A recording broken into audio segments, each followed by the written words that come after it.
Ya, por si acaso chicos, aquí había una actividad que supuestamente decía que había que hacer hasta ayer, pero no. No chicos, esto era porque creo que como yo cargo de los anteriores cursos una plantilla para no tener que hacer nuevamente todo lo del aula virtual. Entonces también se carga con las fechas. Y de acuerdo creo que a las fechas, como se adelantó un poquito el inicio del semestre, entonces las fechas están como que creo que medio adelantadas también a lo que vamos haciendo en clases. Entonces no se fijen porfa en las fechas, chicos. Yo les voy a decir, hay tal actividad, tenemos que hacer tal actividad. Entonces, por ejemplo, ahorita, claro, hay 12 personas que sí han subido la actividad. Muy bien por esas personas. Pero no hay problema si es que no hicieron completo o correcto, pueden volver a subir la actividad, no hay problema. Les voy a poner hasta el 19, es decir, hasta el viernes. Sí, hasta el viernes, justo antes de nuestra clase, les voy a poner antes de nuestra clase sería a las 16 horas.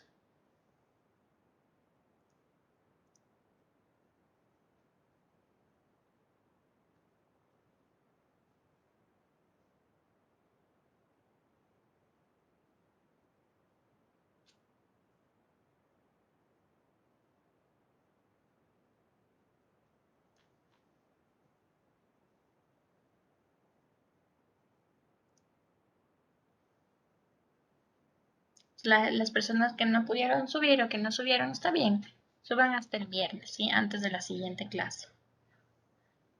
Y las personas que quieran mejorar su resumen, si es que no alcanzaron a hacerlo, entonces también pueden volverlo a subir, no hay problema. ¿Ya? Esto también no creo que sí.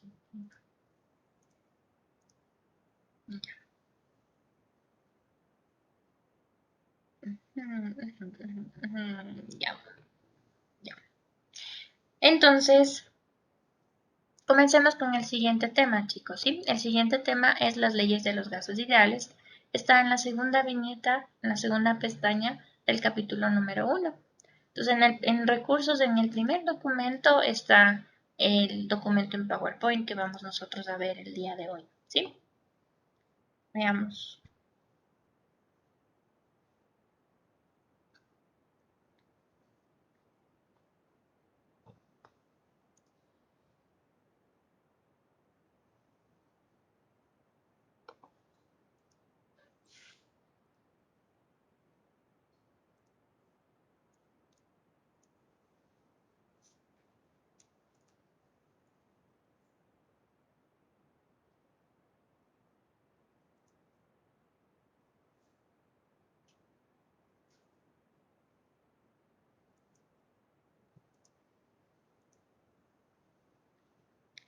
Bien, entonces, chicos, un poco ya resumiendo y acordándonos para poder empezar a hablar sobre las leyes de los gases ideales, vamos a hablar primero sobre las características de los gases como tal. Entonces, ¿qué pasa con los gases? Los gases adoptan el volumen y la forma del recipiente que los contiene. ¿Sí? Como sus partículas están muy separadas unas de otras, entonces van a adoptar todo el volumen disponible. Si no tienen un volumen y una forma definida. Además, se consideran los más compresibles de los estados de la materia y precisamente por eso, ¿no? Porque sus partículas están muy distantes, tanto que podríamos comprimirles, disminuir el volumen. Aumentaría la presión, sí, pero podríamos comprimir. Entonces son el estado más compresible dentro de los estados de la materia.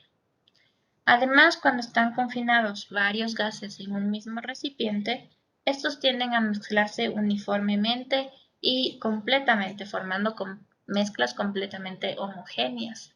¿Sí? Es verdad que puede ser que los gases tengan diferentes densidades, pero al final, si es que mezclamos esos diferentes gases, siempre van a tratar de difundirse unos de otros, porque van a tratar de ocupar los espacios vacíos que van dejando el otro gas. Así se forma una mezcla completamente homogénea. Además, las densidades de los gases son mucho menores que la de los líquidos y de los sólidos. También tiene sentido porque con una pequeña cantidad de masa pueden dispersarse en un gran volumen y por eso tendrían densidades mucho menores. Bien, eso en cuanto a características de los gases. Ahora un poco recordar lo que hablamos sobre la presión, porque siempre la presión es importante a la hora de entender el comportamiento de un gas. Entonces, como para recordar, tenemos que la presión del gas es igual a la presión atmosférica más la presión manométrica. Esa presión absoluta del gas siempre va a ser igual a la presión atmosférica más la manométrica. Y recuerden que esta presión absoluta para una determinada cantidad de gas y temperatura es constante, no cambia, ¿sí? Siempre va a ser constante, siempre va a ser la misma. Solamente que si es que movemos nuestro experimento a otra altitud, a otra presión atmosférica, lo que van a ir variando para compensarse son la presión atmosférica y la manométrica, más la absoluta siempre va a ser la misma. ¿Sí? Ahora un poco acordándonos de las unidades y la definición de la presión. Recuerden que la presión es fuerza sobre área, por lo tanto, en unidades del sistema internacional serán newton sobre metro cuadrado o pascales, pero también tenemos otras unidades para medir la presión. ¿Cuáles son esas otras unidades para medir la presión? Puede ser milímetros de mercurio, torricelis, psi, pascales. Y aquí tenemos como que las conversiones o las equivalencias entre cada una de estas unidades. ¿Sí? Además, que hablamos de la presión, hablamos sobre la presión manométrica y pues vimos también cómo identificar la presión manométrica en este tipo de manómetros que se llaman manómetros de tubo en U.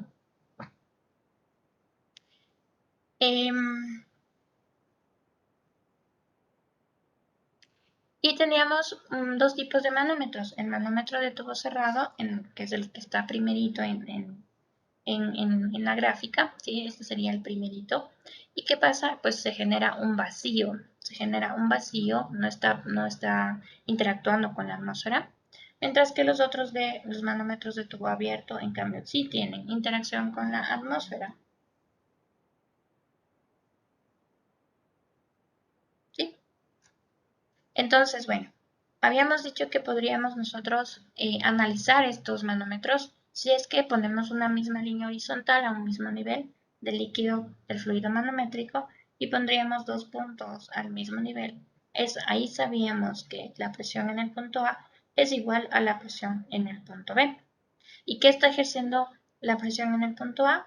El gas. El gas está ejerciendo una presión, su presión, y que está ejerciendo presión en el punto B, la altura del fluido manométrico, que sería de la presión hidrostática, que pues también es conocida como presión manométrica. Entonces, directamente en un manómetro de tubo cerrado, directamente la variación de la altura del fluido manométrico, es decir, la presión hidrostática, me da la lectura de la presión del gas. A diferencia de lo que sucedería en manómetros de tubo abierto. En manómetros de tubo abierto, bueno, la base de la conceptualización es la misma, a un mismo nivel del fluido manométrico en un punto A y un punto B, sabemos que las presiones son iguales, ¿sí? Pero aquí que están ejerciendo presión en el punto A.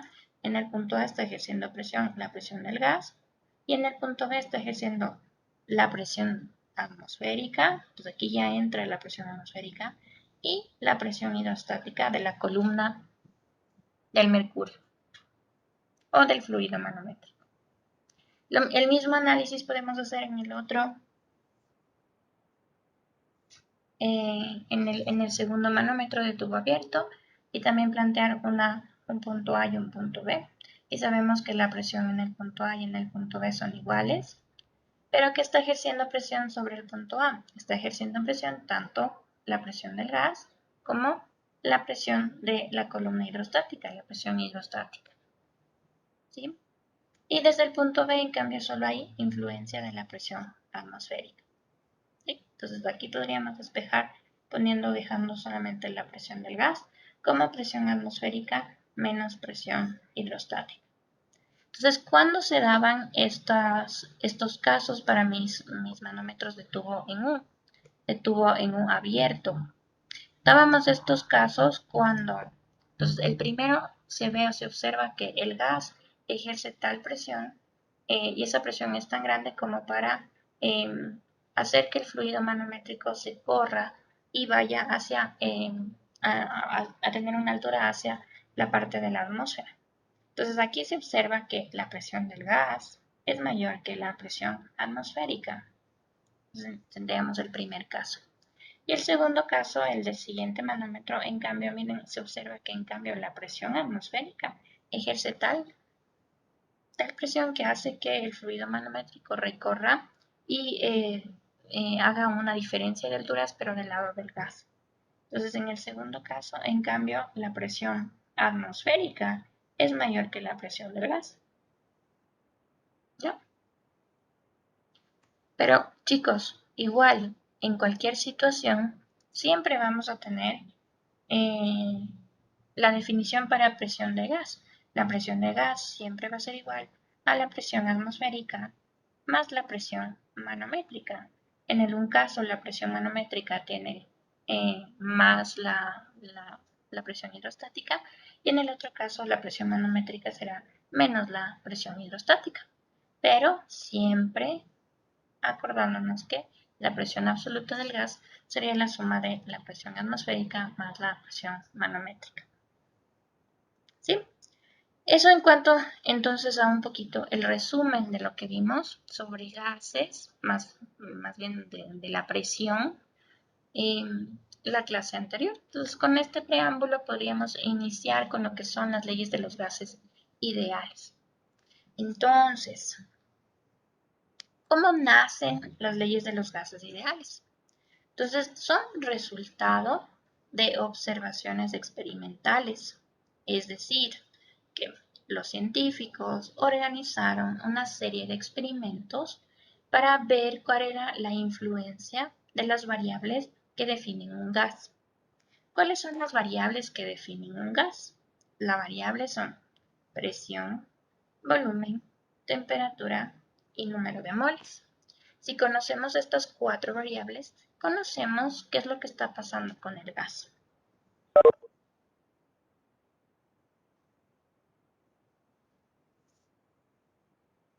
¿Sí? Entonces, los científicos organizaron un poquito unos experimentos y para ir viendo qué es lo que pasaba con qué influencia tenía una variable sobre otra.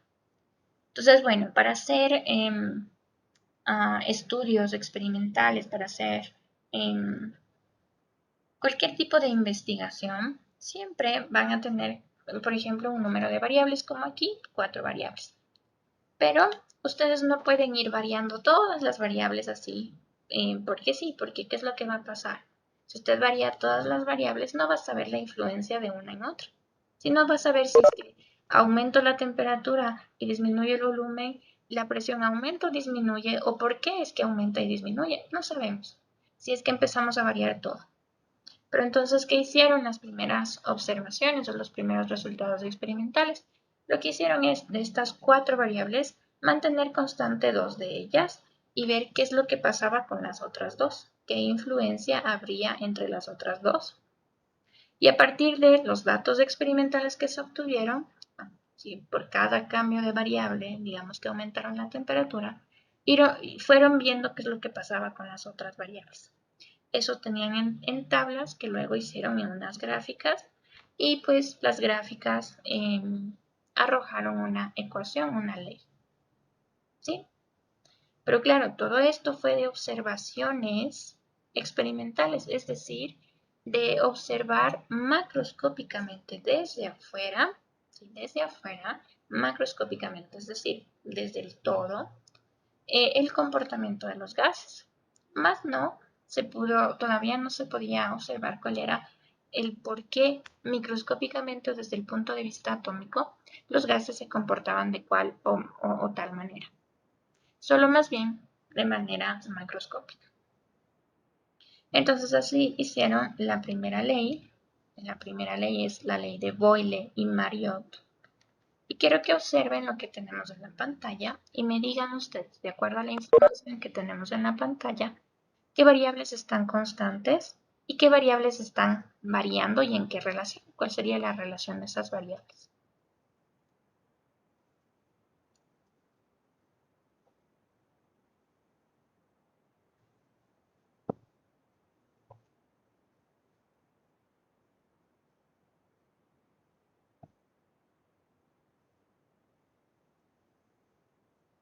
Sería la presión atmosférica, la presión hidrostática y la altura.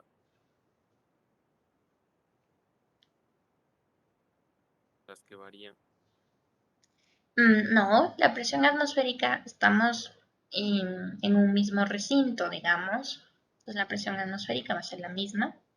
Sería la presión del gas y la altura. La presión hidrostática sí varía. Sí, la presión hidrostática sí varía. Entonces la presión del gas sí varía, pero porque la presión hidrostática está variando. ¿Por qué varía o cómo se dieron cuenta de que la presión está variando? Porque la altura de la columna está aumentando. Ajá, está bien. Entonces la presión varía. Bien. ¿Qué más?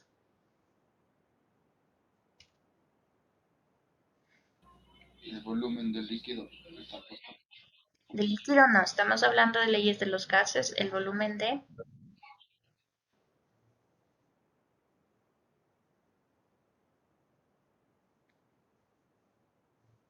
¿Qué pasa con el volumen del gas?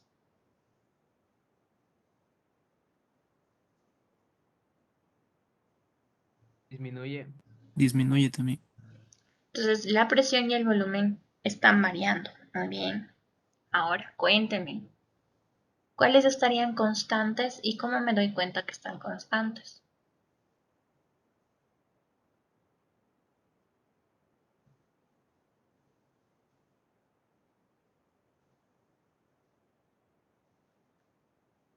Yo creo que ninguno está constante.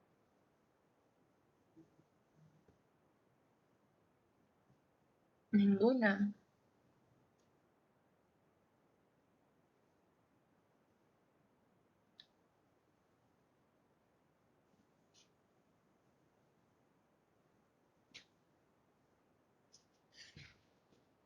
Entonces, de las cuatro variables que son presión, volumen, temperatura y número de moles, ya vimos dos que están variando.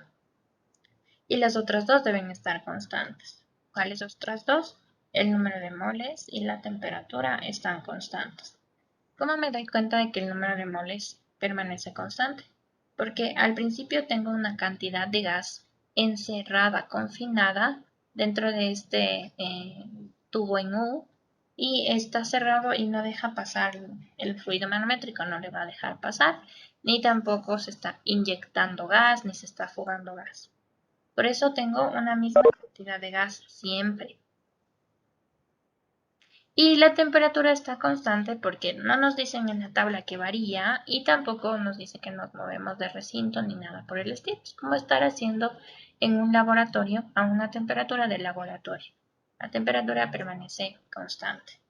Y sí, entonces, tanto en la tabla como en el gráfico, lo que observamos es que aumenta la presión. ¿Cómo sabemos que está aumentando la presión? Porque va aumentando la altura de la columna de mercurio. Claro, la presión atmosférica es la misma, estamos en el mismo recinto, pero al aumentar la presión manométrica estaría aumentando la presión del gas. Muy bien. ¿Y qué es lo que en qué está influyendo este aumento de presión? Ese aumento de presión está influyendo en cambio en el volumen. El volumen se observa que va disminuyendo a medida que va aumentando la presión. Tal vez entre el primero y el segundo gráfico no se muestra mucho el descenso del volumen, pero ya a medida que va pasando más, aumentando la presión, entonces ya se va observando una variación de volumen. Entonces, ¿qué es lo que está pasando? Al aumentar la presión, el volumen está disminuyendo. ¿Qué relación tienen estas dos variables? ¿Directa o inversa? Inversa. Exacto. Entonces, ¿qué dice la ley de Boyle?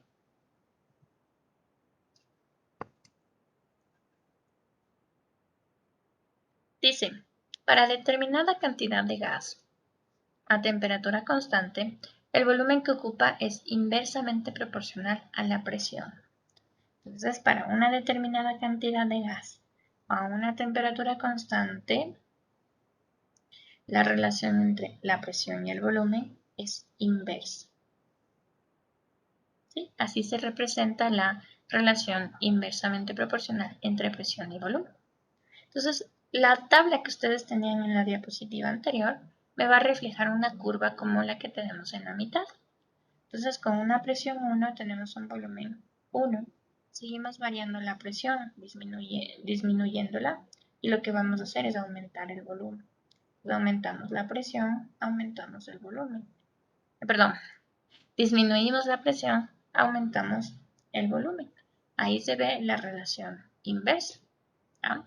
Entonces podríamos haber tenido un estado 1, es decir, unos datos en unas condiciones de presión y volumen 1, un estado 2, un estado 3, un estado 4, un estado 5. Cada uno de esos puntitos podría haber sido una condición de volumen y presión.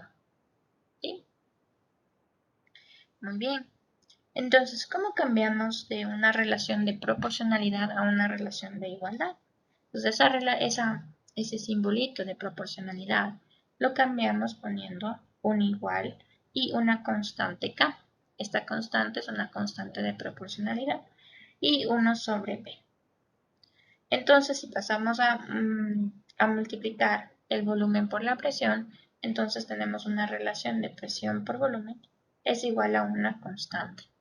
¿Qué quiere decir esta relación? Que en cualquier estado, en cualquier punto, en cualquier valor para ordenado de presión y volumen, cuando yo multiplique esos dos valores me va a dar una constante, siempre igual. ¿Sí? Por ejemplo, en el estado 1 tengo presión y volumen 1, multiplico y me da 10. En una condición 2 tengo presión y volumen 2, los multiplico y también me va a dar 10. ¿Sí? Esto poniendo un valor arbitrario. ¿Ya?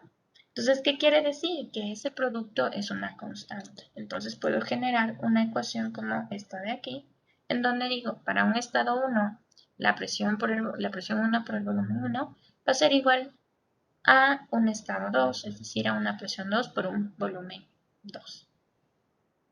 ¿Sí? Ahora bien, ¿qué tipo de proceso o cómo se llama el proceso en el que la temperatura es constante? El proceso en el que la temperatura es constante se llama proceso isotérmico.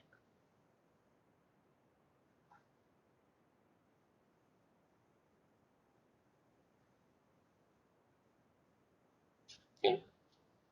Y bueno, también como un dato extra, para linealizar una ecuación, es decir, para tener no una curva como en el primer gráfico, sino una línea recta como en el segundo gráfico,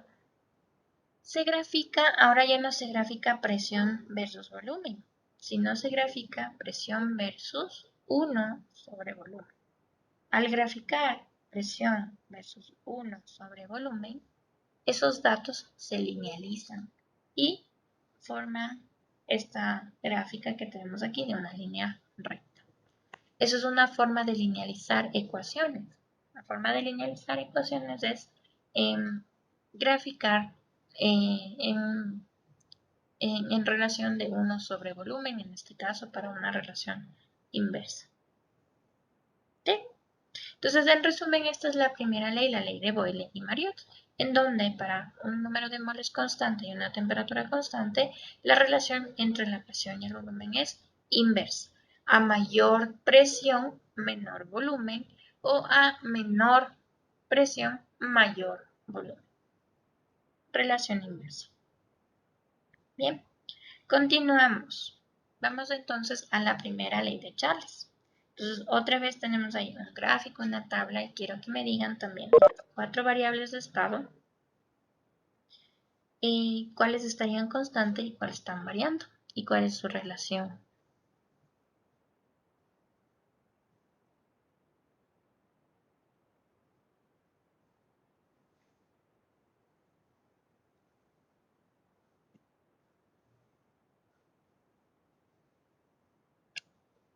A mayor, El mercurio a se mayor mantiene volumen. constante. El número de moles se mantiene constante, profe. El resto varía. ¿Solo el número de moles se mantiene constante?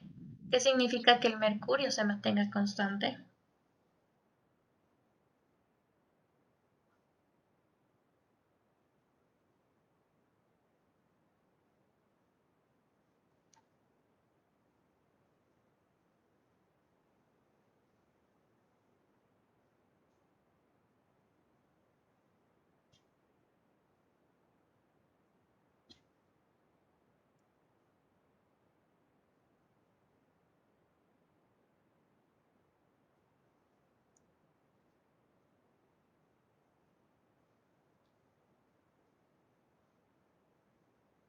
Chicos, cuéntenme.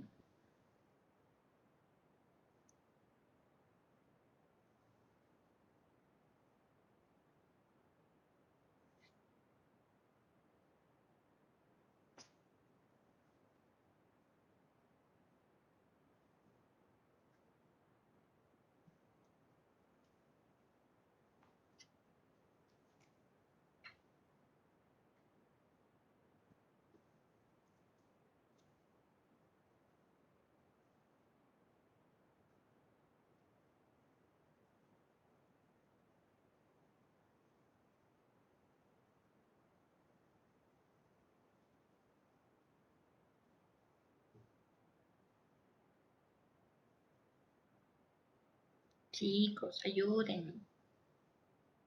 Díganme.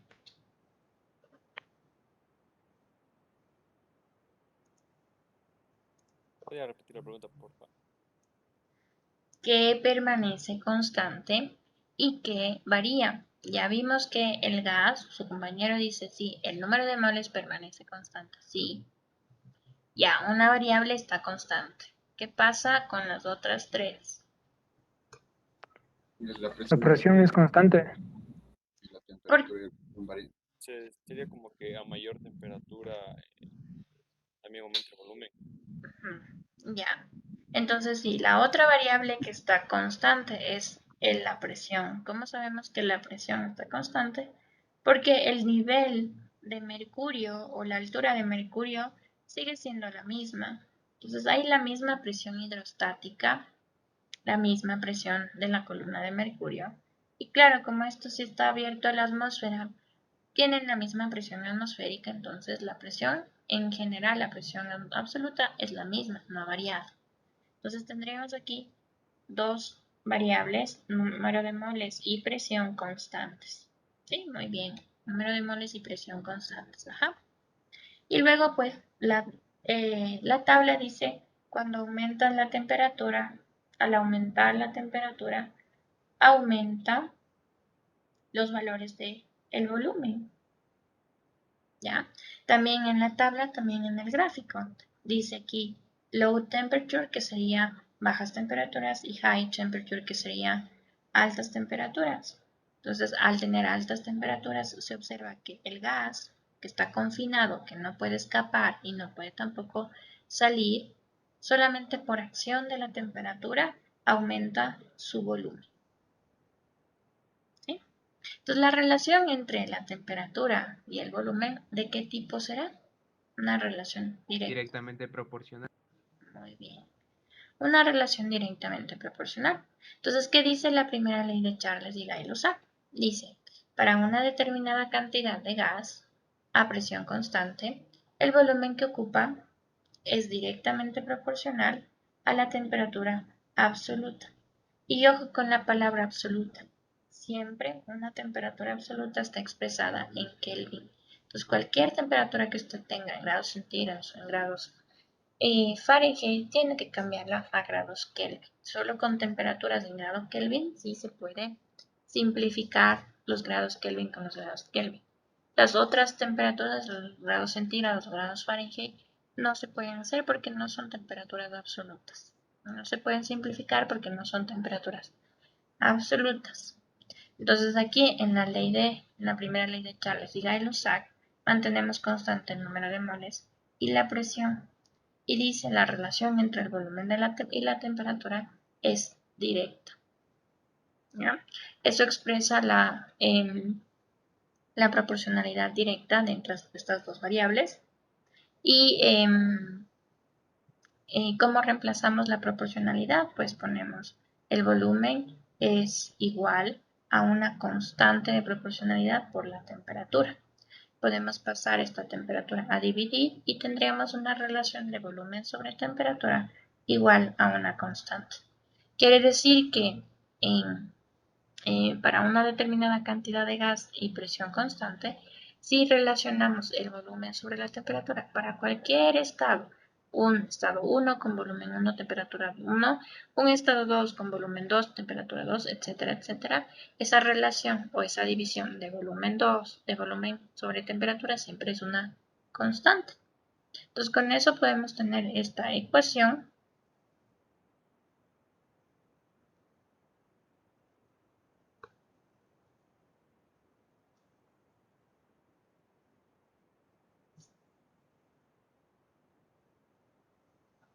¿Sí? Esa ecuación que estaría relacionando todos los estados que podríamos tener dentro de un experimento. ¿Ya? Entonces, volumen 1 sobre temperatura 1 es igual a volumen 2 sobre temperatura 2 para cuando tenemos una misma cantidad de gas y una presión constante. ¿Sí? Ahora, ¿cómo se llama esta presión? Los procesos que ocurren a presión constante. Estos procesos se llaman procesos isobáricos. ¿Sí? Son procesos isobáricos. Bueno, un poco, ¿qué es lo que tenemos en esta gráfica? En esta gráfica tenemos 4 experimentos diferentes. 4 experimentos que se realizaron a diferentes presiones. Pero en cada experimento se mantuvo constante la presión. Entonces aquí teníamos, para todo este experimento en línea azul, teníamos una presión constante de una presión 1 constante. Y vimos o se observó cuál era la influencia de la temperatura y el volumen. Entonces observaron, por ejemplo, que a una temperatura de 0 grados centígrados había un volumen más o menos de 23 mililitros. Si subíamos la temperatura, entonces subía el volumen. Aumentábamos la temperatura, aumentábamos el volumen. Una relación directa. ¿Sí? Y en cada uno de esos experimentos se encontró la misma relación entre volumen y temperatura. A mayor temperatura, mayor volumen. Sí, entonces esa sería la ley de Charles, en donde, manteniendo constante el número de moles y la presión, la relación es directamente proporcional entre el volumen y la temperatura. Continuamos. Tenemos la segunda ley de Charles. Entonces, para la segunda ley de Charles, vean ahí la gráfica y igual que antes me dicen qué está constante y qué estaría variando.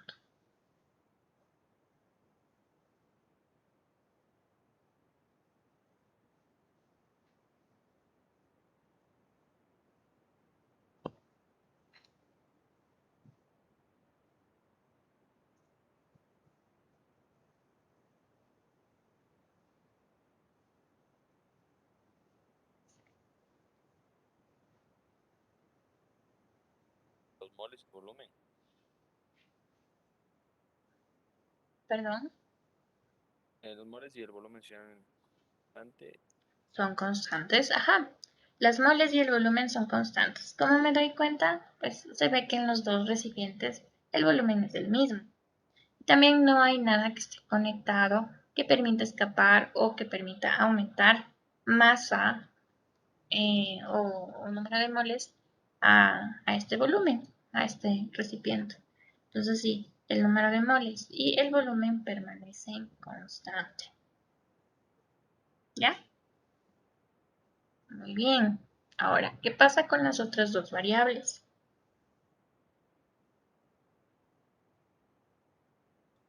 Varían la presión y la temperatura. Ajá, ¿cómo varían? Aumentarían. Entonces aquí dice, a medida que la temperatura es más alta, también se ve en el manómetro que la temperatura, la presión también aumenta. Entonces la relación es que al aumentar la temperatura, aumenta la presión. ¿Qué tipo de relación tienen estas dos? directamente proporcional. Exacto.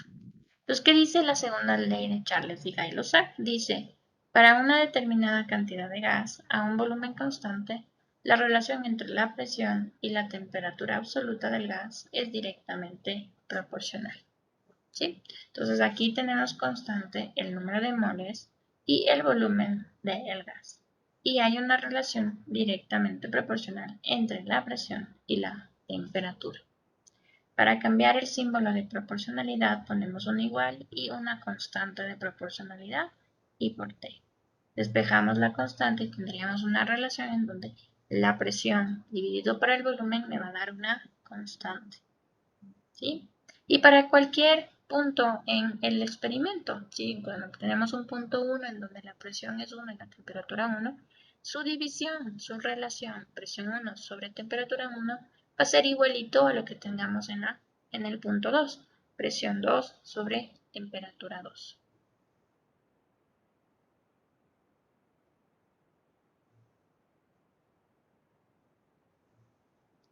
¿Ya? Y generamos esta ecuación. Entonces, bueno, ¿cómo se llama el proceso que ocurre a volumen constante? Este proceso es un proceso isovolumétrico o isocórico. Isovolumétrico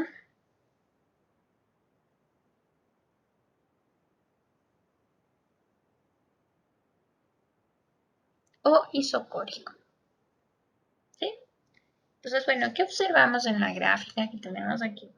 En la gráfica de presión versus temperatura tenemos 4 diferentes experimentos. ¿Sí? Cada experimento se hizo a un volumen constante, manteniendo constante el volumen y el número de moles. Y en cada uno de estos experimentos se observó que la relación entre la temperatura y la presión eran directas. A medida que aumentaba la temperatura, aumentaba también la presión. Sí, no solo en un experimento pasó eso, sino en los 4 experimentos a los volúmenes constantes.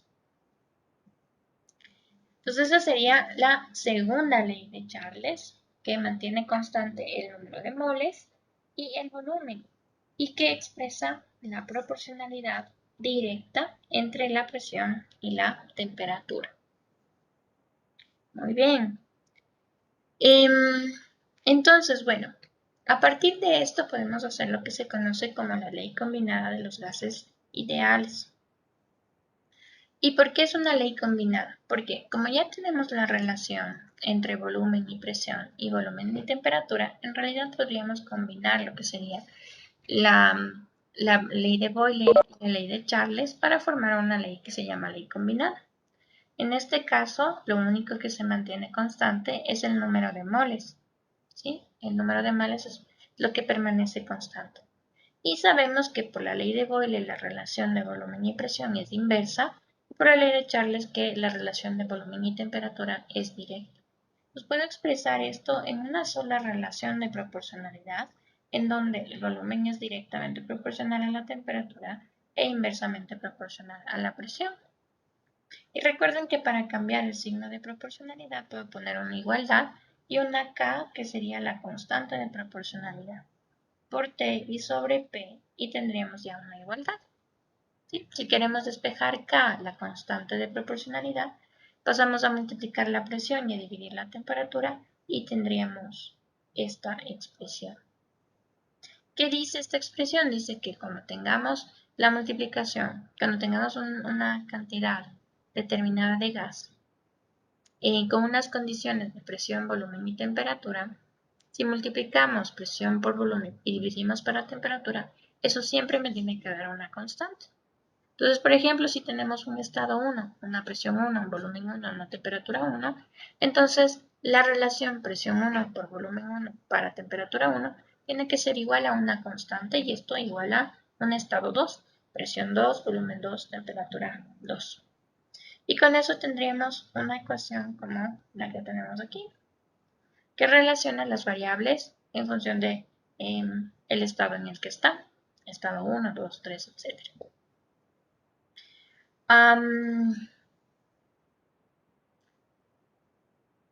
Entonces, ¿Qué dice la ley combinada? Primero leamos qué dice la ley combinada. Entonces dice, el volumen de una determinada cantidad de gas es inversamente proporcional a la presión y directamente proporcional a la temperatura absoluta del gas. ¿Sí? Entonces aquí ya estamos relacionando tres variables, estamos variando las tres variables. Ya no tenemos solamente dos variables que están relacionándose, sino ya tenemos tres. ¿Sí? Siempre y cuando el número de moles permanezca constante, podríamos afirmar que podemos utilizar la ley de la ley combinada. Ahora bien, tal vez en los anteriores experimentos era un poco sencillo reconocer, hasta por lo que nos pasa habitualmente, qué iba pasando con las dos variables, cómo estaban relacionándose las dos variables, ¿no? Si la temperatura sube, el volumen sube, o si la temperatura disminuye, el volumen disminuye, o la relación también, si es que aumentamos la presión, al aumentar la presión podríamos disminuir el volumen. Entonces, entre dos variables, sí es fácil como intuitivamente qué es lo que va a pasar cuando yo modifico una. Pero ya entre tres.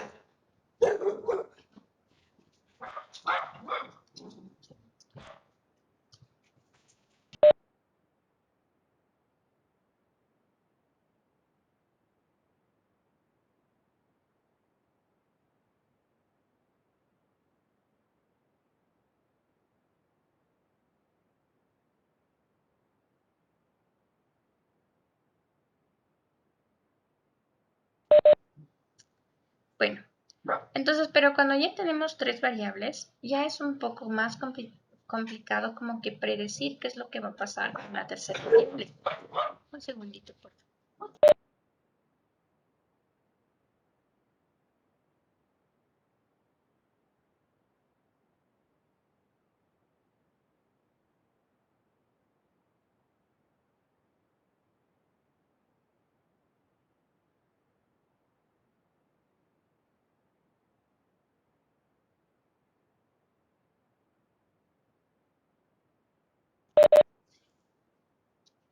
Ya, entonces como les decía, cuando ya tenemos la variación de tres de las variables, entonces ya es un poco más complicado saber qué es lo que va a pasar con la tercera. Sí, porque ¿qué pasa si aumento la presión, disminuyo el volumen? No sé qué va a pasar con la temperatura, no sé si disminuye o si aumenta. Entonces, ¿qué hay que hacer? Hay que aplicar la ley, hay que aplicar la ecuación, hay que aplicar la regla como para saber qué es lo que va a pasar con la temperatura. No puedo directamente o medio intuitivamente, como podría haber hecho con las anteriores leyes, predecir qué es lo que va a pasar con la tercera.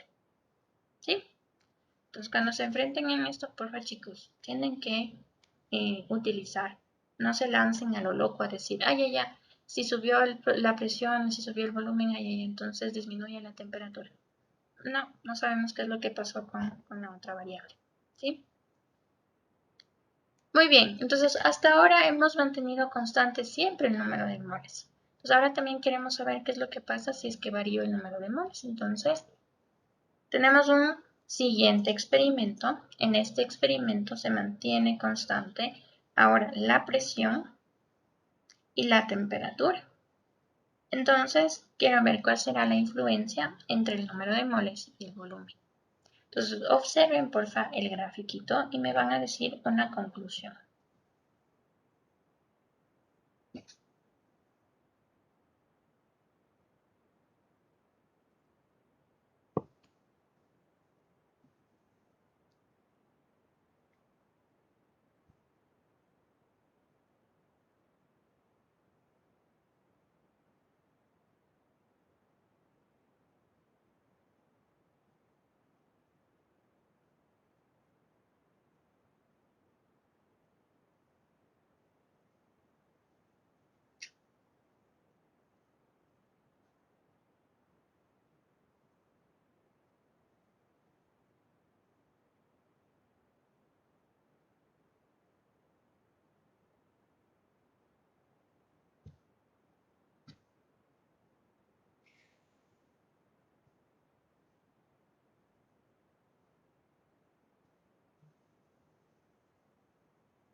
¿Alguien por ahí que me diga alguna conclusión?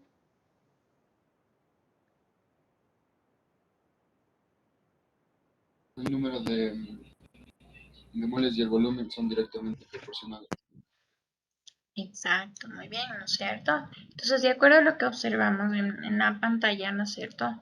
Tendríamos, nos fijamos en el cilindro de la mitad. Entonces, si el cilindro de la mitad se abre, proporciona una cantidad de moles hacia este émbolo. Entonces, al aumentar la cantidad de moles, aumenta el volumen, para manteniendo constante la presión, ¿no? Otra cosa sería si es que aumentamos la presión, pues no variaría el volumen, pero aquí estamos aumentando manteniendo constante la presión, entonces, ¿qué es lo que va a pasar? El volumen va a aumentar. Lo mismo en el sentido contrario, lo mismo si es que logramos sacar alguna cantidad de gas, y esa cantidad de gas logramos sacarla manteniendo constante la presión, lo que va a hacer es que va a ocupar una cantidad menor, la cantidad que se queda de moles del gas dentro del émbolo va a ocupar un menor volumen. Entonces sí, la relación entre el volumen y el número de moles es directa. Eso es lo que dice la ley de Avogadro. Pues la ley de Avogadro dice que a presión y temperaturas constantes, el volumen de un gas el volumen que ocupa un gas es directamente proporcional al número de moles del gas. ¿Sí? El volumen directamente proporcional al número de moles.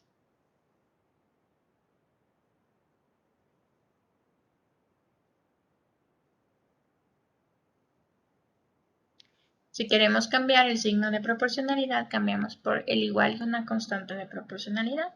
Podemos pasar el número de moles a dividir el volumen y obtener una relación de volumen sobre el número de moles es igual a una constante. ¿Sí? Y sabemos que para cualquier estado, para cualquier volumen y número de moles, en una misma presión y temperatura, esa relación va a ser igual. Es decir, puedo dividir volumen para número de moles y me da una constante, tanto para un estado 1, un estado 2, un estado 3, cualquier estado. Y obtenemos la ecuación, volumen 1 sobre número de moles 1 igual a volumen 2 sobre número de moles 2. ¿Sí? Entonces, bien, chicos, hasta ahora entonces hemos relacionado manteniendo constante algunas variables, que es lo que pasaba con las otras variables. ¿Sí? Por eso tenemos la ley de Boyle, la primera ley de Charles y Gay-Lussac, la segunda ley de Charles y Gay-Lussac, la ley combinada, la ley de Avogadro. Entonces, uniendo todos estos conceptos, generamos lo que se conoce como la ecuación general de los gases ideales. ¿Y por qué les digo uniendo todos estos conceptos? Porque en realidad nosotros ya sabemos qué tipo de relación tiene cada una de las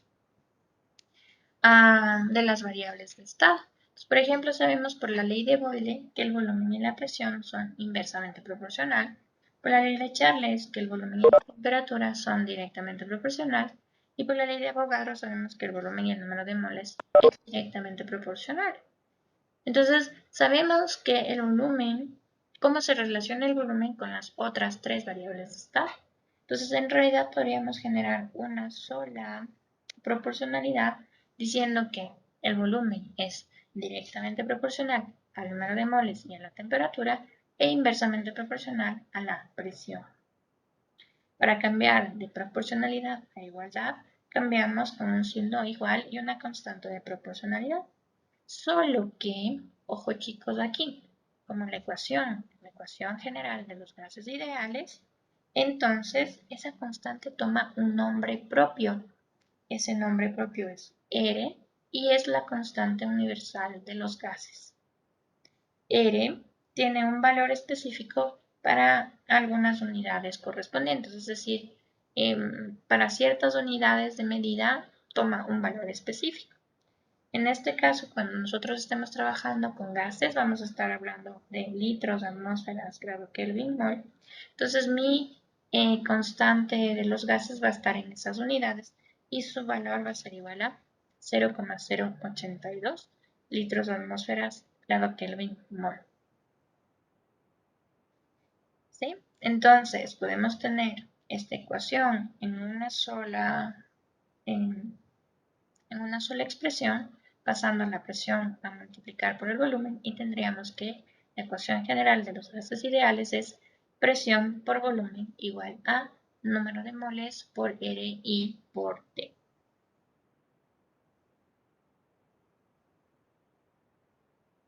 ¿Sí? ¿Estamos de acuerdo? ¿Qué quiere decir esta ecuación, chicos? Esta ecuación me va a ayudar a determinar qué es lo que está pasando con mi gas a determinadas condiciones de las variables. Entonces, por ejemplo, si tengo de las 4 variables, conozco 3, por ejemplo, presión, volumen, temperatura, con la ecuación de los gases ideales podría determinar cuántos es el número de moles. Entonces, si conozco 3 de las variables, puedo conocer la última, la cuarta, a través de la ecuación de los gases ideales. Bien, chicos, entonces hasta ahí sería la ecuación general de los gases ideales, pero en realidad nosotros podríamos tener otro tipo de variables o de datos. ¿Sí? Puede ser que no nos den los datos de número de moles, por ejemplo, sino que nos den de dato la masa y el peso molecular de la sustancia. Entonces, podríamos poner en función de esas variables. ¿Cómo? Si miren aquí, nosotros conocemos que el peso molecular es igual a, por aquí les voy a poner, el peso molecular es igual a la masa sobre el número de moles. Entonces, si quiero despejar el número de moles, paso al otro lado y tendría esta expresión. Entonces, el número de moles sería igual a masa sobre el peso molecular. Ahora bien, de la ecuación general de los gases ideales, PV igual a nRT, puedo reemplazar esta equivalencia del número de moles como masa sobre peso molecular. Y obtenemos esta ecuación que está en el primer recuadro. Entonces, esta ecuación que está en el primer recuadrito ya no está en función del número de moles, sino en función de la masa y el peso molecular del gas. ¿Por qué? Puede ser que en algunos ejercicios o en algunas circunstancias usted no tenga el número de moles, pero sí tenga la masa o sí tenga el peso molecular. Entonces, esta expresión le puede ayudar a resolver esos ejercicios. ¿Ya? No quiere decir que usted tenga que acordarse o tenga que grabarse y memorizarse esta expresión. No, porque sabe de dónde viene. Viene de la ecuación general PV igual a nRT y de la que conozco que es igual los números de moles, la masa sobre el peso molecular. ¿Sí? Solo una cosita para recordarles que el peso molecular está en unidades de gramo sobre mol. ¿Ya? Entonces aquí también el peso molecular va a estar en unidades de gramo por mol. Ahora bien, también puedo querer saber o conocer cuál es la densidad de ese gas, ¿sí? De ese gas confinado en un volumen a una presión determinada. ¿Ya? Entonces, ¿qué es lo que pasa? Yo puedo, a partir de mi expresión que saqué aquí en mi recuadro, y conociendo que aquí es igual la densidad es igual a masa sobre volumen, ¿no es cierto? Entonces, de mi expresión de la ecuación general de los gases ideales, es decir, PV igual a M masa sobre peso molecular por R y por T, voy a despejar la relación masa sobre volumen. Despejo, entonces tendremos aquí presión. ¿Sí? Confírmenme en ese despeje, chicos, por favor.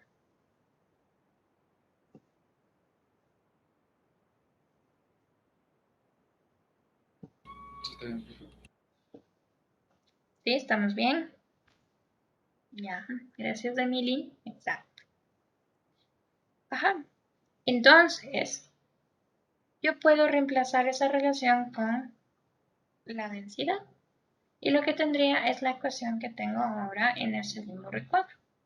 Que la densidad de un gas es igual a la presión de ese gas por el peso molecular de ese gas sobre R y por T.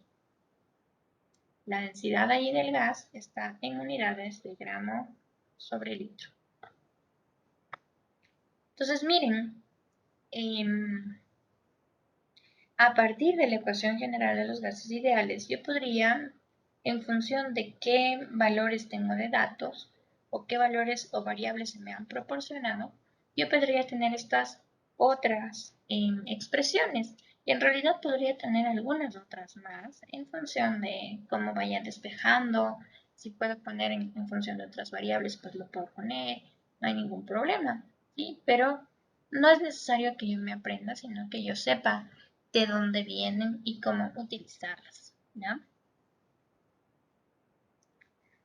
Bien, entonces, hasta aquí.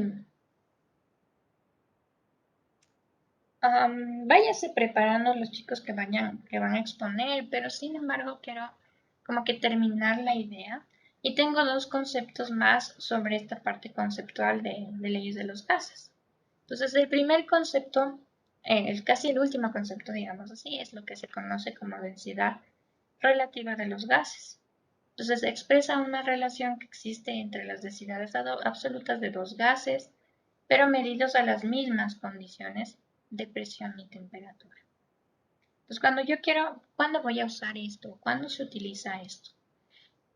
Generalmente cuando tenemos un gas base, por ejemplo, el aire. El aire es una mezcla gaseosa base, de la cual se conoce o está bien estudiado, por ejemplo, su densidad, etc. Entonces, tendríamos esa como base. Y si es que sabemos o conocemos la densidad relativa de un gas frente a, por ejemplo, una densidad conocida, entonces, de un gas conocido, entonces podría como que relacionarlos y tener información a partir de esto. Entonces, en esas circunstancias se puede utilizar cuando tenemos un gas referencia. Entonces, la densidad, por ejemplo, relativa del gas A sobre el gas B sería igual. Bueno, de la diapositiva anterior ustedes saben que la densidad es igual a la presión por el peso molecular del gas sobre R y T. En el caso de la densidad del gas A, tendríamos por el peso molecular del gas A y para el gas B por el peso molecular del gas B. ¿Ya? Como están a las mismas condiciones de presión y temperatura, entonces las presiones y las temperaturas se pueden simplificar. Y R, como es una constante, también simplificaría.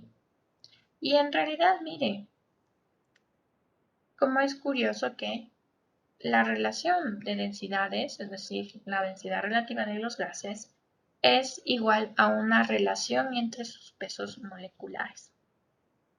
Entonces, mire, si conozco la densidad relativa de alguna sustancia y conozco el peso molecular de la sustancia base, podría determinar el peso molecular de la sustancia desconocida.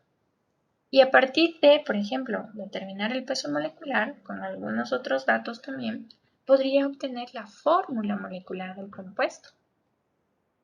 ¿Sí? Entonces esta es la relación o la expresión que relaciona dos densidades de gases medidos a las mismas condiciones de presión y temperatura. Y por último, ¿qué es el volumen molar estándar? ¿Qué es el volumen molar estándar, chicos? Ustedes ya conocen esto, ya han trabajado con esto, ya han utilizado para algunos ejercicios anteriormente en el prepa.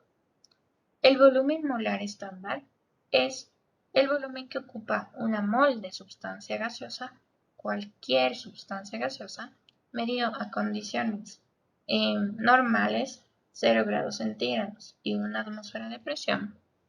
El volumen que ocupa esa mol es siempre 22,4 litros. Cualquiera que sea el gas, siempre y cuando esté a las condiciones de 0 grados centígrados y una atmósfera, va a ocupar un volumen de 22,4 litros.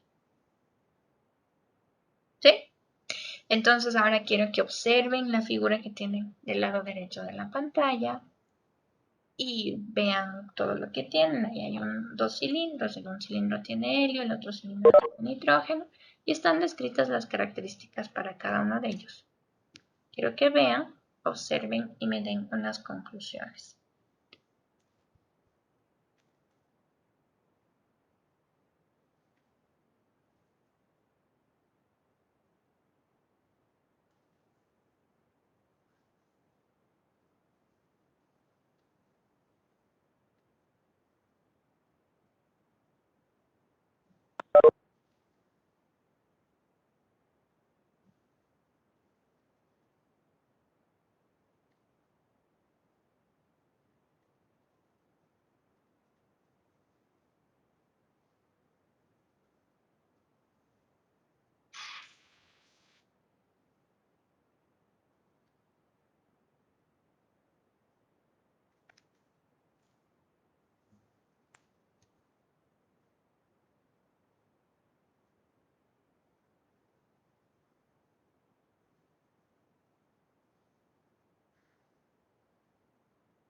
¿Alguna conclusión? Cuenta.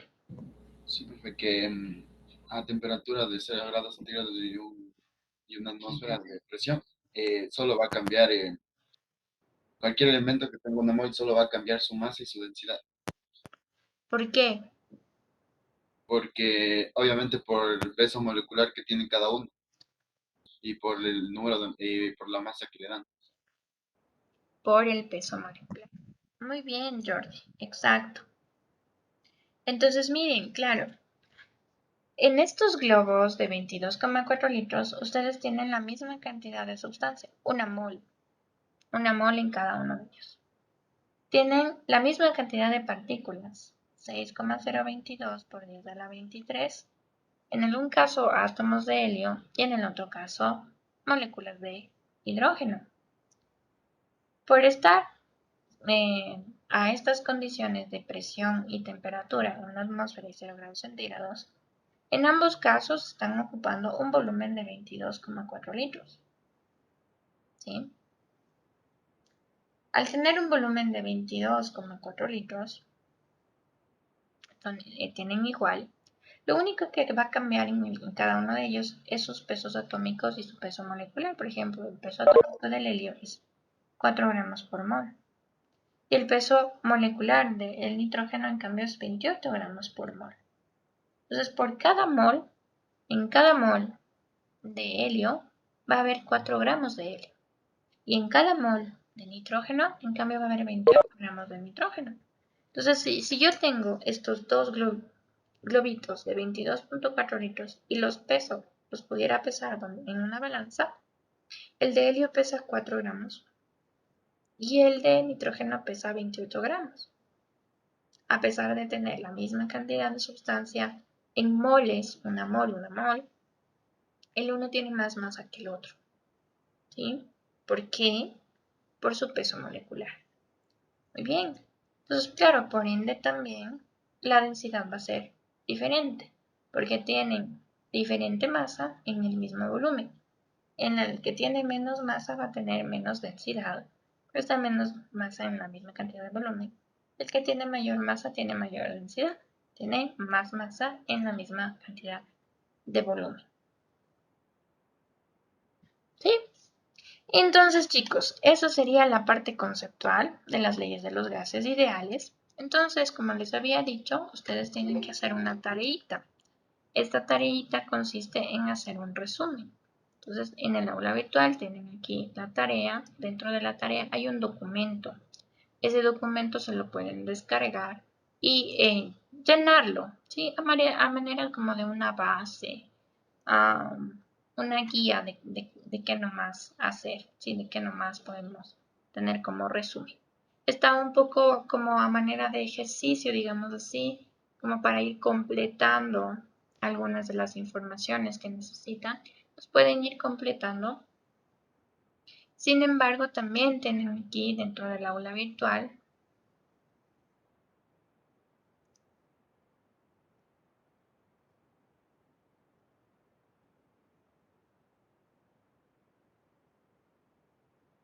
lo que dice aquí resumen de los gases ideales.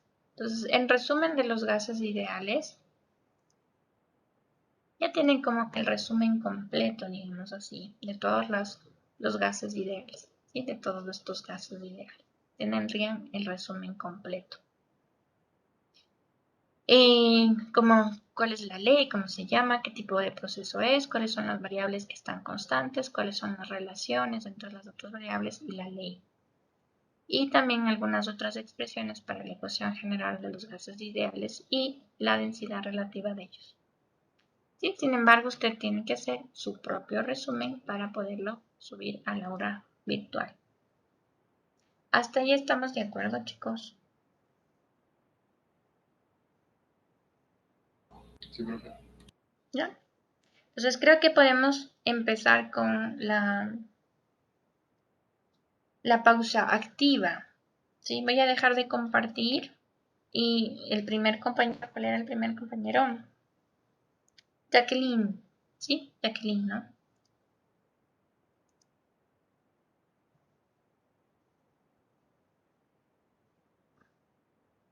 Si está Jacqueline Jativa. Ah, ya, chévere. Sí, sí se ve, ¿cierto? Sí, ahorita se ve. Ya. Ya. A ver, yo les voy a hablar sobre la influencia de la química en las telecomunicaciones. Ya.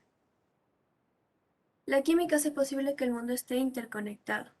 ¿A través de qué? A través de la fibra óptica. ¿Qué es la fibra óptica? Es un filamento de material dieléctrico que no conduce electricidad, que puede estar hecho de vidrio o plástico. Este filamento es capaz de conducir y transmitir impulsos luminosos de un extremo a otro, permitiendo la transmisión de servicios como telefonía, televisión IP y datos a una gran velocidad y distancia, sin necesidad de utilizar señales eléctricas. La fibra óptica utilizada en telecomunicaciones está compuesta principalmente de germanio y de silicio. Esta consta de tres partes, que es el núcleo, el revestimiento y el recubrimiento. El núcleo por esta zona viajan idealmente los pulsos de luz, tiene un índice de refracción más alto que el revestimiento. El revestimiento tiene un menor índice de refracción que el núcleo, lo que mantiene dichos pulsos dentro de la fibra. Y el recubrimiento está fabricada con polímeros. Esta parte le da resistencia mecánica a la fibra, permitiendo que se doble a radios de curvatura muy pequeños. Y a la comunicación por fibra óptica, la comunicación por fibra óptica es un método de transmisión de información de un lugar a otro enviando señales de pulso de luz a través de la fibra óptica. La luz en forma de ondas electromagnéticas viajeras es modulada para transmitir información. El proceso de comunicación mediante la fibra óptica implica los siguientes pasos. Creación de la señal óptica mediante el uso de transmisor. Transmisión de la señal a lo largo de la fibra, garantizando que la señal no sea demasiado débil ni distorsionada. Y la recepción de la señal, la que consiste en la conversión de esta en una señal eléctrica. Y eso sería todo. Ujú. Entonces, trataste de vincular la química de la fibra óptica. ¿No? Me parece súper interesante, ¿no? La fibra óptica es una... am, me parece bien interesante porque es como, imagínense ustedes, no sé si ustedes están súper chiquitos, pero imagínense cómo teníamos la comunicación, o sea, cómo se llegaba el internet a nuestras casas por LAN, ¿no? O sea, por los cables telefónicos. Entonces, el, eh, el proceso de datos o lo que nos llegaba de datos era muy lento. Ahora la fibra óptica puede transferir eh, esos datos mucho más rápido y el proceso no tiene nada que ver, ¿no? El uno con el otro, ese proceso son completamente diferentes. Como dice su compañera, entonces la fibra óptica es más bien como impulsos, ¿no? ¿Qué tipo de impulsos eran? Impulsos,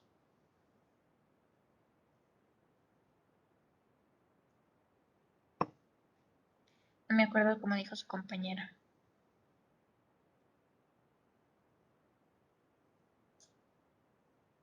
Pero bueno, entonces esto no se lograría si es que no tuvieran los elementos y compuestos necesarios para hacer la fibra óptica, ¿no? Entonces, claro, atrás de esto hay un montón de investigación científica, un montón de investigación en la parte de materiales de la química. Entonces, sí, también hay una vinculación. Eso, muchas gracias. Entonces, Jacqueline,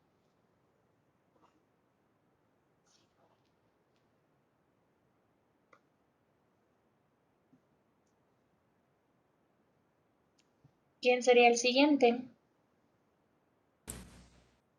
Yo, profe, ya Mm, le comienzo a compartir. ya.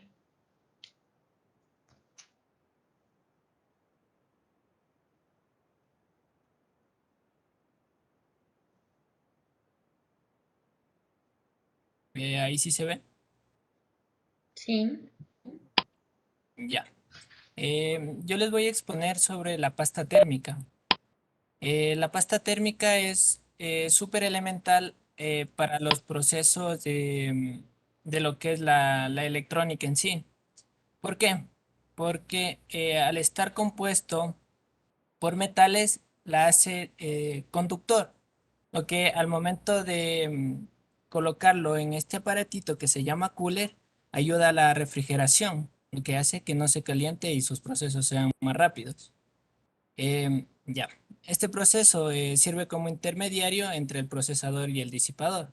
El procesador es este chip que está aquí y el disipador o cooler es este de aquí. El procesador se encarga de los cálculos lógicos y mientras más frío esté, funciona mejor, perdón. La pasta térmica mejora el contacto entre las superficies y así evita falla entre ellas. Por lo general, cuando colocamos un cooler en lo que es el procesador, siempre queda una abertura, lo que hace que no se disipe el calor y más bien no funciona como conductor en sí.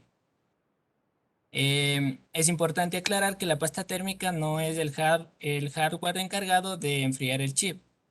La pasta térmica en sí lo que hace es más bien conducir la temperatura para que se pueda disipar por este medio. Ya. La química que lleva en sí la pasta térmica. Existen tres tipos de pastas térmicas: la pasta térmica de metal, la pasta térmica de cerámica y la pasta térmica de metal líquido. Lo que hace la pasta térmica de metal es enfriar de una mejor manera. Los compuestos que tiene es el zinc, el cobre, el aluminio, la plata y el oro. Estos elementos mezclados le dan este tipo de color medio oscurito y es la mejor en sí, la que existe en el mercado. Bueno, no la mejor, pero es la que más se utiliza. Luego viene la pasta térmica de cerámica, la que funciona con óxido de aluminio, el óxido de zinc y el dióxido de silicio como sus elementos más principales, lo que hace que la pasta tenga un color medio blanquecino, que lo tenemos aquí. Y el último es la pasta térmica de metal líquido. Esa por lo general no se le utiliza mucho porque tiene una gran conductividad, lo que hace que si es que se cae un poquito en la placa, eh, puede, em, puede causar daños en sí a la placa. Es por eso que no se utiliza mucho esta. También es bueno aclarar que esta funciona más con el cobre y con el aluminio. Ya. Los efectos químicos que produce. Primero, al mezclar los elementos que les indiqué hace un momento, les da el color grisáceo, les da una alta conductividad eléctrica y su temperatura baja de 4 a 6 centímetros frente a la pasta de cerámica. Los computadores por lo general tienen una temperatura de 24 a 26 grados centígrados y con la pasta de metal suelen quedarse en 22 grados más o menos. La pasta de cerámica es la más económica y tiene sus colores blanquecinos, tiene una conductividad eléctrica baja y no genera cortocircuitos si hay fugas. Esta es la ventaja que tiene esta pasta, pero no es tan recomendable porque primero se desgasta muy rápido y también no transmite no es muy buen conductor. Y la pasta térmica de metal líquido. Como les comenté hace un momento, esta pasta es la que tiene la más alta conductividad y es transparente, es como el agua más o menos. Los beneficios de utilizar la pasta térmica son la pasta térmica de metal, son más duraderas y soporta temperaturas superiores em, a los 13 vatios por metro Kelvin. A ver, perdón.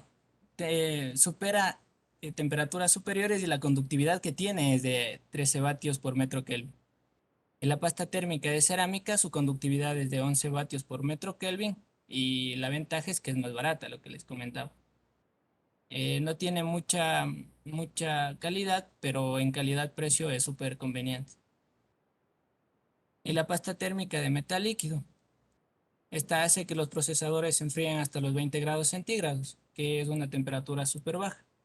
En los computadores o en cualquier tipo de material electrónico donde se maneje un chip que esté a 20 grados centígrados es súper bueno.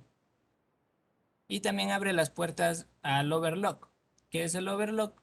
Es donde uno puede explotar al máximo su procesador para que pueda funcionar y rendir mejor. Y listo, eso sería todo. A ver, ¿qué es un overclock? El overclock es sacarle, se puede decir, sacarle más partido a un procesador para que rinda mejor, para que pueda alcanzar sus máximos potenciales en sí. Porque cuando uno tiene un procesador, por lo general lo que hacen las compañías es limitarlos para que puedan durar más, porque mientras más capacidad tenga, menor vida útil tiene. Entonces, el overclock, las personas que ya saben de este tema, lo hacen y le hacen al procesador que llegue a su máximo potencial. Sin embargo, eso hace que su vida útil sea más baja. Pero con esta pasta térmica se le puede utilizar para esto. Listo. Ujú. Ya Ya, dejo de compartir, profe. gracias. Ok.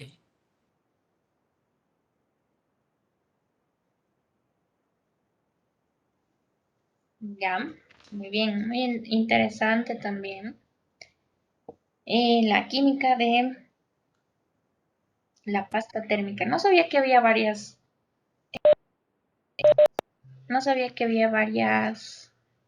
formas de pasta térmica. Pensé que era una sola. Pero bueno, ya, ahora se sabe, conocemos. Bien, muchas gracias entonces también, compañero, por compartir. Entonces, bueno, ya hemos hecho ahorita la pausa activa. Vamos a comenzar a hacer los ejercicios de la parte de las leyes de los gases. ¿Ya? Entonces, igual en la segunda pestañita del primer capítulo, igual abajo de donde vimos ahorita las diapositivas de leyes de los gases, está el CT o cuaderno de trabajo de química general de leyes de los gases. Entonces, es bueno que, porfa, chicos, ya saben, ¿no? Ustedes pueden trabajar imprimiendo esto o también pueden tenerlo en su computadora, pero lo indispensable es que usted vaya haciendo conmigo esos ejercicios, ¿sí? Entonces, bueno, está aquí. Y avísenme cuando ya puedo continuar. Y avísenme cuando ya todos tengan para poder continuar y empezar con los ejercicios.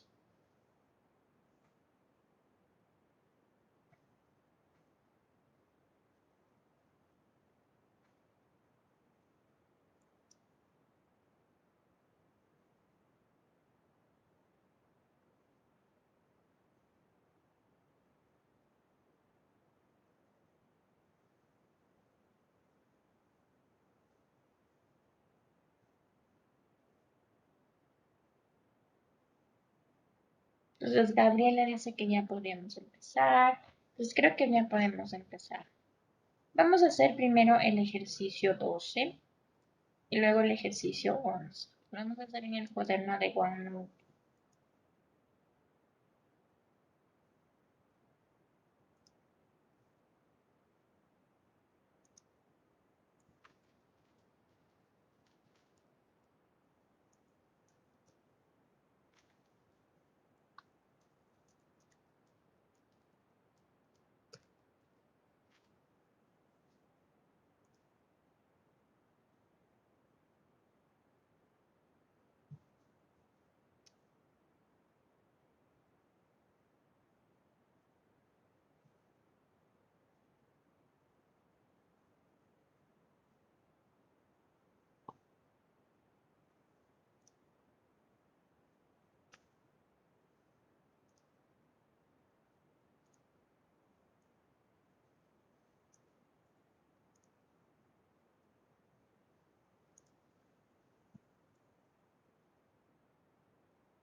Luego hacemos el 11.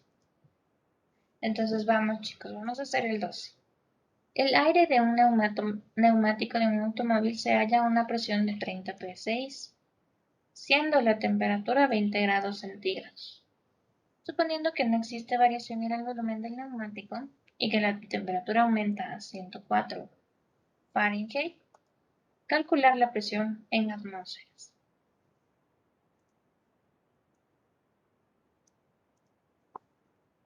Vamos viendo nuestros datos.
Bien, chicos, esos serían nuestros datos.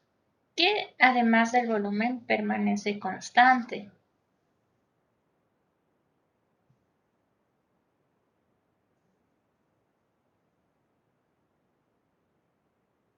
Los moles. Exacto, el número de moles. No dice que se fuga gas, tampoco se dice que se inyecta gas. Entonces el número de moles es constante.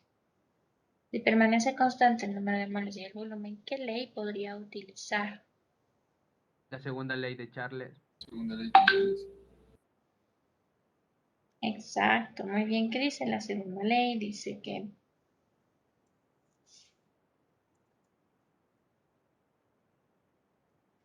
la presión 1 sobre la temperatura 1 es igual a la presión 2 sobre la temperatura 2. Entonces, en realidad, de esta ecuación ya tenemos tres variables conocidas: presión 1, temperatura 1 y temperatura 2. Entonces, solamente tendría que despejar la presión 2 para encontrar.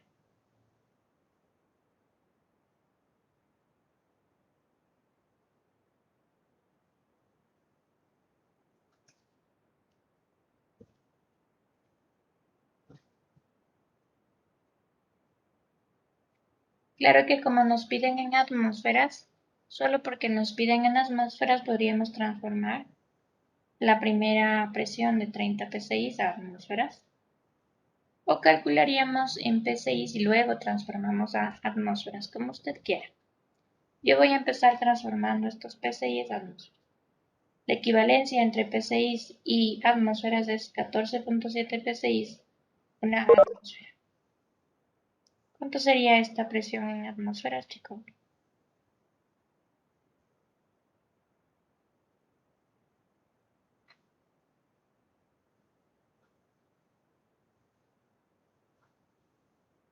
$2.04.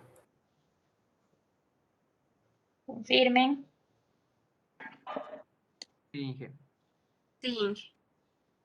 ¿Qué más tendríamos ahora sí o sí que transformar? La temperatura a grados centígrados. Las dos temperaturas. A Kelvin. Ajá. 20 grados de centígrados, 293 Kelvin. Y la temperatura 2 también a Kelvin. 313 Kelvin. Ya.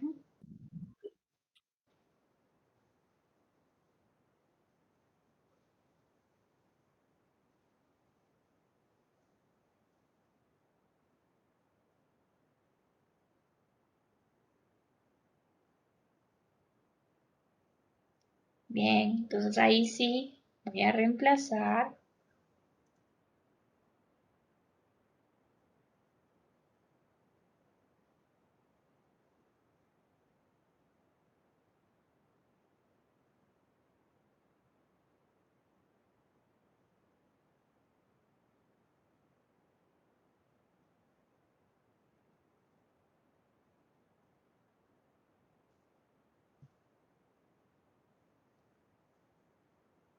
Kelvin, Kelvin, ahí sí puedo simplificar porque son unidades de temperatura absoluta y me queda en atmósfera. ¿Cuánto me da esto, chicos? 2.18 atmósferas. ¿No? Confirmen eso, chicos.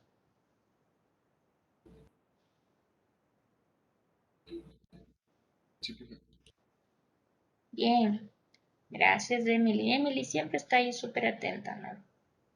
Marcos también. Muy bien. Vamos al siguiente ejercicio. ¿No hay preguntas sobre este ejercicio?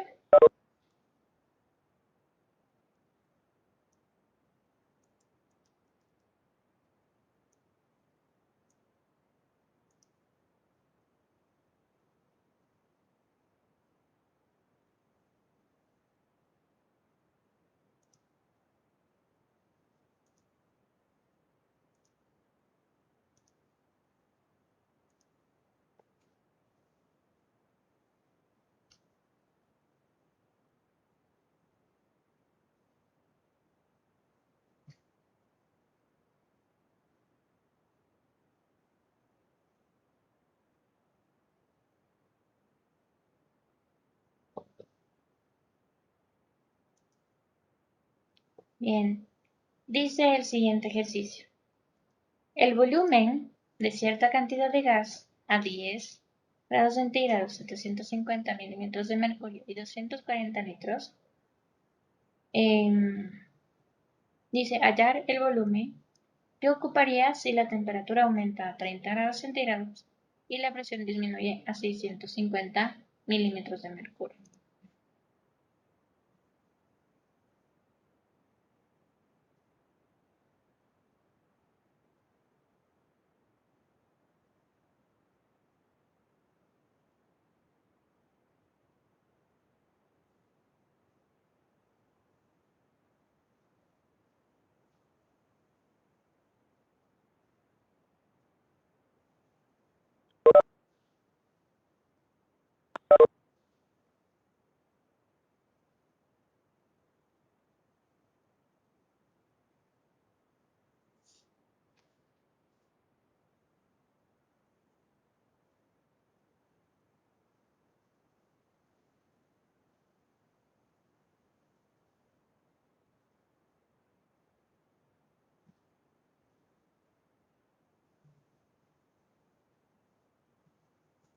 Esos serían nuestros datos. ¿Qué permanece constante aquí, chicos? Solo el número de moles. Únicamente el número de moles. ¿Qué ley podríamos utilizar si permanece constante el número de moles? La ley combinada. Ley combinada de gases y gas. Exacto. La ley combinada dice presión 1 por volumen 1 sobre temperatura 1 es igual a presión 2 por volumen 2 sobre temperatura 2. Pues de aquí conocemos todo. Presión 1, volumen 1, temperatura 1. Presión 2, temperatura 2 solo. Tendría que despejar el volumen 2.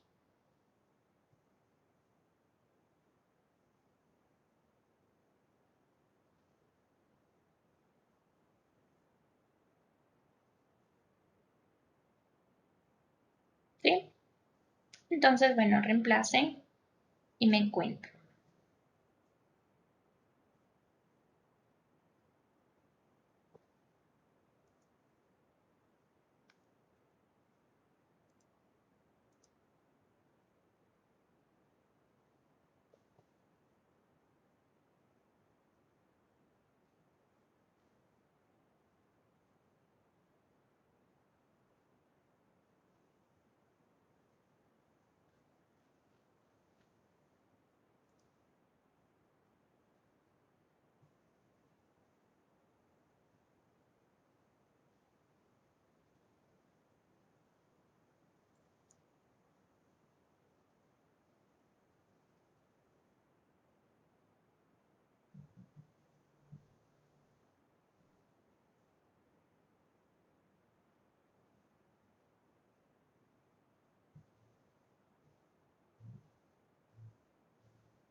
¿Sí? Entonces cuéntenme, ¿cuánto sale? 296.5. Litros, ¿no?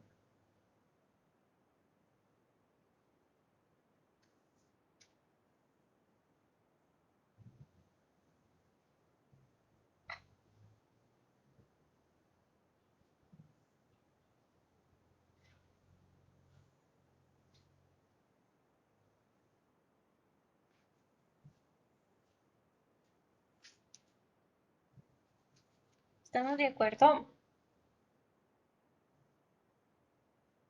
Preguntas hasta ahí. Steven, muy bien, gracias. Dice Edgar, María, Emilia, Gabriela, Cristian, Andrés, Jacqueline, Vanessa. Muy bien, muchas gracias entonces, chicos. Yo creo que ahí ya nos podemos quedar por ahora haciendo estos dos ejercicios. El día viernes hacemos 4 ejercicios más que tenemos pendientes. Creo que son 3 o 4 ejercicios y podemos empezar con el siguiente tema, ¿sí? Eso sería, chicos, la clase del día de hoy. Muchas gracias por atender a la clase y que tengan una bonita semana, bueno, resto de semana para ustedes. Nos vemos ya el día viernes. Gracias, profe, hasta luego. Gracias, Inge. Hasta Hasta luego. luego, profe. Hasta luego, Gracias, Inge. profe. Hasta luego. Hasta Gracias, luego. Inge. Hasta luego.